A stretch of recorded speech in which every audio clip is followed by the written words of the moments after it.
Hi again, everyone. So this video is to show you guys how to complete the second portion of the I-9. As you know, in the previous video, we just completed the all the onboarding paperwork for the employee, but now is our turn to complete the second page of the I-9. And this is just going to be a short video. It's pretty simple to do. So all you have to do is go to My Employees. In here, as you see, I'm back on my credentials. This is going to be done from your credentials, not from the employee credentials. So you're going to go to My Employees, and you probably want to look for the employee information. And I'm going to go to, where's my test?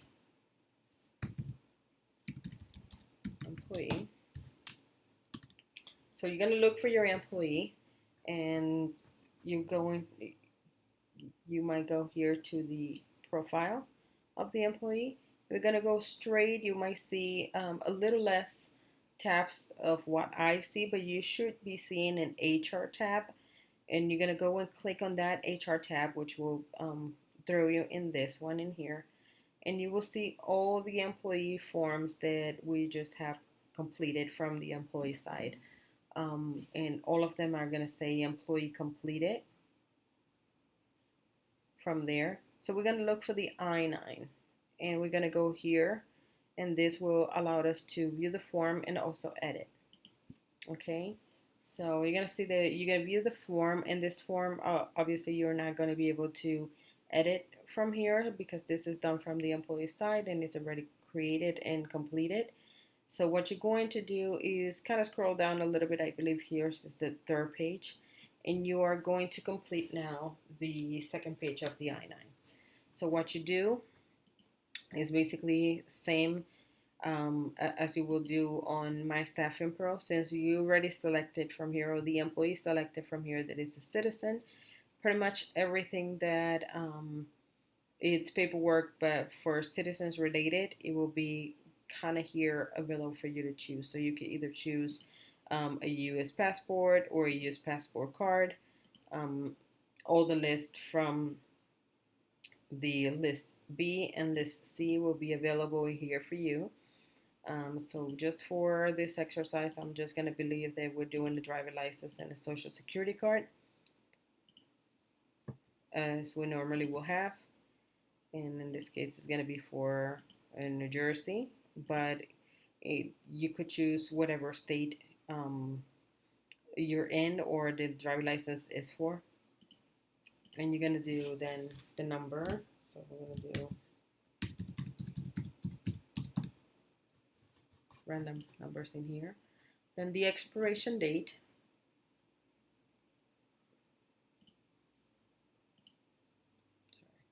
Sorry, just making it up. Now for social security card, it's the same thing. Now you're going to look for the issuing authority, which in this case is the Social Security Administration, and you're gonna do the social security number. And on the case of a social security, we know that doesn't have an expiration date. So when things do not have an expiration date, then you leave this blank. Very important, guys. For driver license, permanent resident cards, alien authorized to work, pretty much everything, for the exception of the social security card, everything should have an expiration date. If when we verify, we find there's no expiration date in any of these forms, I will reject the form and it will have to be completed again. So be sure that even if the document itself is not going to prevent you from moving forward in completing it, it's important for us for you to complete it.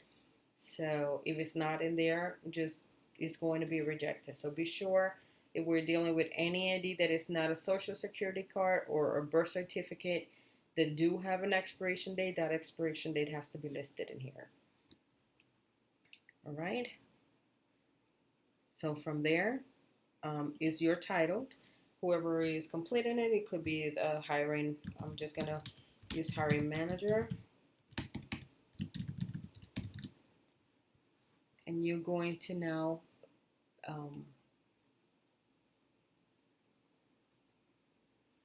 save it.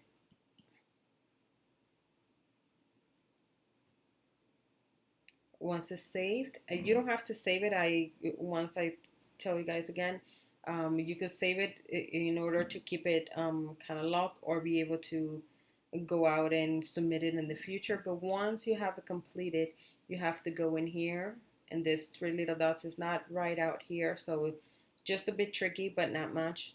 You just have to go here and kind of have a little bit more options for you, and you're gonna verify the I-9.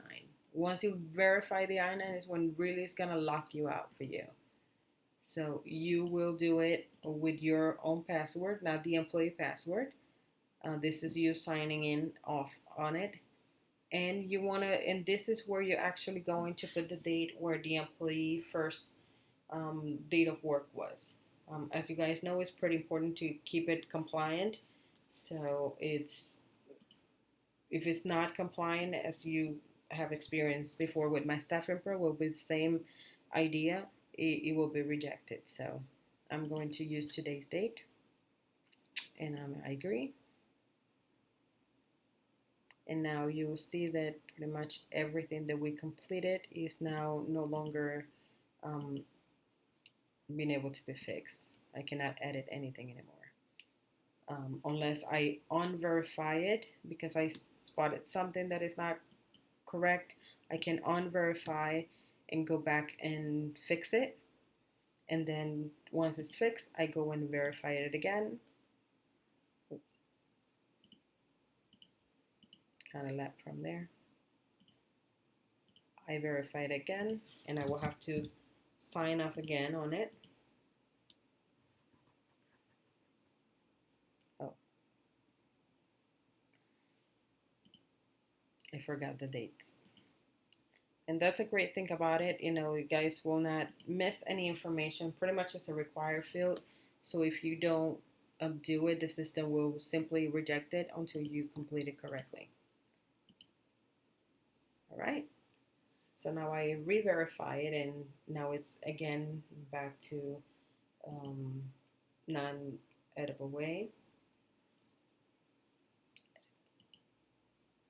All right, and now you will see that on the I-9 form is verified online. So that means when I go in and I look for the employee's paperwork, one of the first things that I look is the I-9 is being verified. Obviously, I will go in and check everything has been completed correctly, but that's the way it gets done from the manager side. Um, from there, that it's it. You have completed all the onboarding process. Just be sure that will be also the same tab, and I will just go back again real quick to it.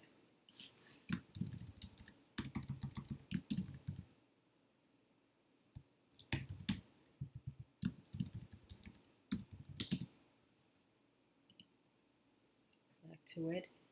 In the event that you guys forgot to pull out the background authorization form, this will be the place that you go also and retrieve it.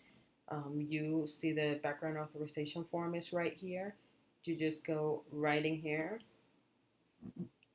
and you see the form, and you can go to this little option here where we give you more options to choose from, and you download the PDF, and same as you did before, you will have the PDF version of it. So you can pull it from here, or you can pull it right after you signed it, or the employee signed it if you're assistant. And right after that, you guys are done. Every paperwork is being completed. So if you guys have any questions, feel free to sync up with me. Thank you.